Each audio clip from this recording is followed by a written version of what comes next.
اعوذ باللہ من الشیطان الرجیم بسم اللہ الرحمن الرحیم۔ جی دوستو، آپ دیکھ رہے ہیں YouTube channel good news T V اور میں ہوں یوسف مدنی۔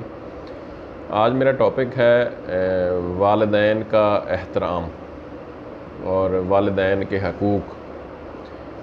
اور ساتھ میں یہ بھی بتاؤں گا تھوڑا سا اشارتاً کہ پیر و مرشد اور والدین کے جو مقام ہے اس میں ہم اس کو مرج کر لیتے ہیں کئی بار نا، کہ جی میری ماں ہے، میرا باپ ہے، میرے ماں باپ زندہ ہیں تو مجھے پیر و مرشد کی ضرورت نہیں ہے۔ تو اس حوالے سے میں آج آپ سے بات کروں گا۔ تو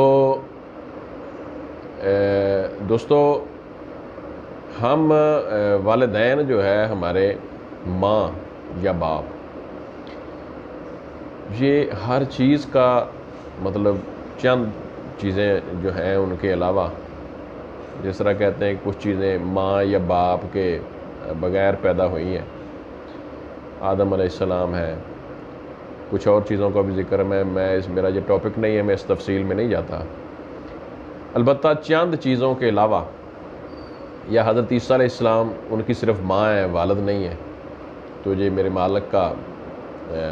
کرشمہ ہے، اللہ پاک کی رضامندی کہ وہ بغیر باپ کے اللہ کے نبی رسول پیدا ہوئے۔ تو بہرحال چند چیزوں کے علاوہ یا چند جانوں کے علاوہ، ہر چیز کا ماں یا باپ، ہر انسان، ہر جانی چیز کا جو چیز پیدا ہوتی ہے، جان ہے جس میں، اس کا ماں یا باپ ہے، یا ماں باپ دونوں ہیں۔ اچھا، مقصد یہ ہے بات کرنے کا کہ ماں تو ہر انسان کو، چرند پرند درند، ہر چیز کو اچھی لگتی ہے، کیونکہ ماں ہوتی ہے اور باپ ہوتا ہے۔ تو اولاد بھی اسی طرح، جس طرح انسانوں کو اچھی لگتی ہے، اسی طرح جانوروں کو، حیوانوں کو، پرندوں کو، درندوں کو، ان کو اپنی اولاد بھی اچھی لگتی ہے۔ بے شک ہمیں تو انسان کو لالچ ہوتا ہے کہ ہماری اولاد بڑی ہو جائے گی، کام کرے گی، ہم ان کا روزی کمائیں گے، کھائیں گے، لیکن جو دیگر مخلوقات ہیں ان کو تو یہ آسرا نہیں ہوتا، اور وہ بھی اپنی اولاد سے پیار کرتے ہیں، تو جو ان کے ذمے وہ بھی ذمہ داریاں نبھاتے ہیں۔ تو مقصد میرا یہ ہے بات کرنے کا کہ ہم کچھ چیزوں کو مرج کر لیتے ہیں۔ ماں اور باپ کا بہت بڑا مقام ہے۔ سید الانبیاء علیہ السلام کے سامنے کسی نے عرض کیا کہ میں کس کے ساتھ احسان کروں، ایک واقعہ ہے، کمی پیشی معاف فرمایا اللہ پاک۔ تو آپ صلی اللہ علیہ وآلہ وسلم نے 3 مرتبہ سوال پوچھنے پر فرمایا تیری ماں کا حق تیرے اوپر زیادہ ہے، یعنی انہوں نے پوچھا کہ میرے اوپر سب سے زیادہ حق کس کا ہے، تو آپ نے فرمایا ماں کا، 3 مرتبہ۔ 4تھی مرتبہ فرمایا تیرے باپ کا۔ تو ماں کا بہت مقام ہے۔ ماں پیار کے حوالے سے، خلوص کے حوالے سے، ہر لحاظ سے ماں ہوتی ہے۔ ماں کا نعم البدل نہیں ہے کوئی بھی، لیکن ضروری نہیں ہے کہ ہر آدمی، ہر انسان کی ماں کوئی بہت بڑی عالمہ ہو، بہت بڑی استاد ہو، بہت بڑی ٹیچر ہو۔ تو ماں باپ کے ہم پیر دھو کر پی سکتے ہیں، پیر چوم سکتے ہیں، ان کے ادب کے حوالے سے، ان کے احترام کے حوالے سے ہم ان کے پیر چوم سکتے ہیں، ہم ان کے ہاتھ چوم سکتے ہیں، ہم ان کے عموماً سرانے کی طرف، جس طرح ہمارے پنجاب میں رواج ہے کہ ہم نہیں بیٹھتے جی، مؤدبانہ طور پر ہم ان کے پیروں میں بیٹھ سکتے ہیں، تو اس میں کوئی حرج نہیں ہے۔ اچھا، لیکن اسی طرح کچھ لوگ ماں باپ کے حوالے سے بات کرتے ہیں، جی ہمیں ماں باپ ہمارے ہیں تو ہمیں پیر و مرشد کی ضرورت نہیں ہے۔ بھی میں جو بات پہلے کر چکا ہوں کہ ضروری نہیں ہے ہر آدمی کی ماں یا ہر آدمی کا باپ کوئی عالم دین ہو، کوئی بہت بڑا استاد، ٹیچر، کسی مرتبے پہ فائز ہو اور وہ اپنے بچوں کی بہت اعلیٰ طریقے سے تعلیم و تربیت کر سکے، تو یہ ضروری نہیں ہے۔ اس لیے آپ کو آگے بڑھنے کے لیے، علم سیکھنے کے لیے، آپ دینی علم سیکھنا چاہتے ہیں، دیگر علم سیکھنا چاہتے ہیں، تو اس کے لیے آپ کو ایک استاد کی ضرورت ہوتی ہے، اور جس طرح علامہ اقبال اور دیگر بڑے بڑے لوگ ان کے استاد تھے، اور انہوں نے سالوں اپنے اساتذہ کی خدمت کی، دین سیکھا، ان سے پڑھے لکھے اور ان سے پیار کیا۔ اور علامہ اقبال صاحب کے بارے میں تو آتا ہے کہ ان کے جو استاد تھے ان کو شمس العلماء کا لقب، یعنی جب انگریز نے علامہ اقبال صاحب کو سر کا لقب دینے کا فیصلہ کیا تو آپ نے کہا کہ میں سر کا لقب نہیں لوں گا جتنی دیر میرے استاد جو ہیں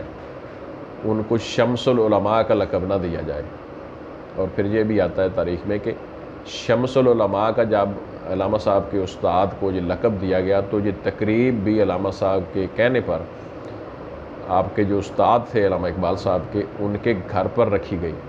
یعنی ان کو باقاعدہ کسی جگہ پر سرکاری مقام پر تقریب کر کے بلا لیا جاتا اور پھر ان کو وہ اعزاز دے دیا جاتا۔ ایسا نہیں کیا گیا، بلکہ ان کے گھر پر وہ تقریب کی گئی اور وہاں ان کو یہ خطاب دیا گیا۔ تو علامہ اقبال جیسے بڑے انسان، مفکر اسلام، شاعر مشرق سر ڈاکٹر محمد اقبال صاحب جیسے لوگوں نے اپنے استاد کی قدر کی، اپنے استاد کے حوالے سے ایک مقام ان کا رکھا کہ بھئی میں لقب نہیں لوں گا، سر کا خطاب میں نہیں لوں گا جتنی دیر میرے استاد کو نہ دیا جائے۔ تو اسی طرح میں آپ کو یہ مشورہ دوں گا سننے والوں کو بڑے پیار محبت کے ساتھ کہ آپ اپنے استاد کی قدر کریں، اپنے جس شخص سے، جس شخصیات سے، جن سے آپ سیکھتے ہیں ان کی قدر کریں، ان کی عزت کریں۔ والدین کے سامنے تو فرمایا گیا کہ اف نہ کریں، یعنی اگر وہ کوئی کام کہیں تو ہم کہتے اف، یعنی تھوڑا سا پریشان سا ہو کے ہم اف کہہ دیں تو یہ بھی منع ہے۔ لیکن اسی طرح استاد کا بہت بڑا مقام ہے، اور پیر و مرشد بیعت ہونا بھی کوئی ایسی بات نہیں ہے۔ جو کچھ ہمارے مسلک ہیں وہ اس کو مناسب نہیں سمجھتے، ان کی اپنی مرضی ہے، لیکن اہل سنت یا دیگر لوگ جو بھی، بیعت ہونے سے آپ کو ایک تو علم ملتا ہے، دوسرا ادب کا پتہ چلتا ہے، بہت سارے راستے کھلتے ہیں۔ اور میں اس بات کو تھوڑا سا ادب کے حوالے سے آگے بڑھانا چاہتا ہوں کہ ادب بہت بڑی چیز ہے۔ ہم جو نماز پڑھتے ہیں اس میں ہم اللہ پاک کی حمد و ثناء، اللہ پاک کی پاکی تعریفیں بیان کرنے کے بعد پھر جو اپنی اصل قیادت کے حوالے سے ہم اتحیات کی صورت میں، ہم درود پاک کی صورت میں جو ان کے لیے رحمت کی، سلامتی کی، برکتوں کی دعائیں کرتے ہیں، پھر اینڈ پر اگر آپ آ جائیں تو ہم اتحیات میں درود پاک کے بعد جو دعا پڑھتے ہیں اپنے لیے، اپنی اولاد کے لیے، اپنے والدین کے لیے، مومنین کے لیے ہم دعائیں کرتے ہیں۔ میرے بھائی یہ ایک ادب ہی کا تقاضا ہے، ورنہ دیکھو نا، نماز تو خالصتاً اللہ پاک کی عبادت ہے، اس میں تو خالصتاً اللہ پاک کی عبادت کے حوالے سے جملے ہوتے، الفاظ ہوتے، سورہ ہوتی، جس طرح ہم ثنا پڑھتے ہیں، پھر اس کے بعد تعوذ، تسمیہ، بسم اللہ الرحمن الرحیم پڑھتے ہیں، اس کے بعد سورہ فاتحہ پڑھتے ہیں۔ عموماً ہم جو زیادہ پڑھے لکھے لوگ نہیں ہیں وہ قل ھو اللہ، سورہ اخلاص پڑھتے ہیں۔ دیگر جو پڑھے لکھے یا زیادہ لوگ سمجھتے ہیں اس بات کو، وہ کوئی دیگر آیت یا سورہ پڑھ لیتے ہیں کرت کی شکل میں سورہ فاتحہ کے بعد۔ تو پھر اگر یہ ادب اور یہ مقام نہ دینا ہوتا، اپنے اعلیٰ لوگوں کو، اپنے اعلیٰ قیادت کو، اپنی بڑی قیادت کو یہ مقام و مرتبہ نہ دینا ہوتا، تو پھر نماز میں اللہ پاک کی وحدانیت، اللہ پاک کی حمد و ثناء، تسبیحات کے بعد اتحیات میں تشہد اور درود پاک کی ضرورت پیش نہ آتی۔ ہمیں یہ اللہ پاک نے یہ بتایا ہے کہ جس جگہ پر میری حمد و ثنا ہوگی، جس جگہ پر میرا ذکر ہوگا، جس جگہ پر میری تعریفیں ہوں گی، اس جگہ پر میرے حبیب سید الانبیاء علیہ السلام کا ذکر بھی ہوگا، وہاں ان پر سلامتی بھیجنا بھی ضروری ہوگا، وہاں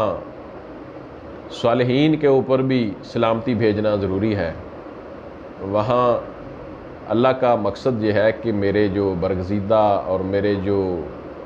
ولی ہیں، اولیاء ہیں، ان کو یاد رکھنا ضروری ہے۔ اور اسی طرح اللہ پاک نے یہ بھی ضروری سمجھا کہ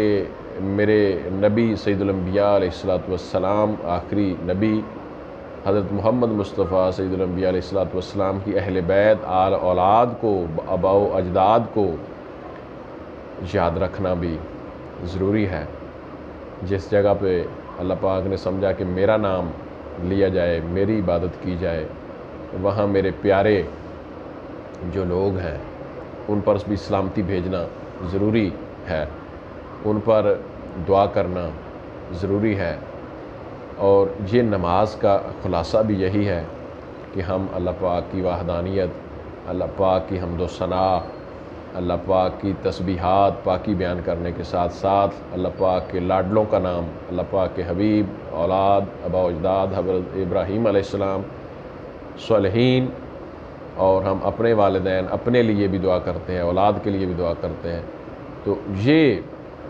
ادب کا ہی مقام ہے، کیونکہ اگر ہم ادب چھوڑ دیں گے، ہم اپنی اعلیٰ جو قیادت ہے درجہ بدرجہ اوپر کو جا رہی ہے، سید الانبیاء علیہ السلام کی صورت میں ہماری اعلیٰ قیادت ہے، جس کے ساتھ ہم نے جنت میں بھی اپنی زندگی بسر کرنی ہے، لافانی زندگی۔ تو یہ ادب ہی ہے جو اصل چیز ہے میرے دوستو۔ عبادات اور دیگر معاملات ہمارے اسی وقت کام آئیں گے جب ادب ہوگا۔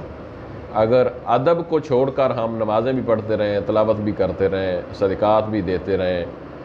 تسبیحات بھی کرتے رہیں، روزے بھی رکھتے رہیں، حج بھی کرتے رہیں، لیکن ادب نہیں ہے، یعنی میں پھر دہراؤں گا کہ ماں باپ کا ادب نہیں کرتے، اساتذہ کا ادب نہیں کرتے، اہل بیت کا ادب نہیں کرتے، انبیاء کا ادب نہیں کرتے، سید الانبیاء علیہ السلام کا ادب نہیں کرتے،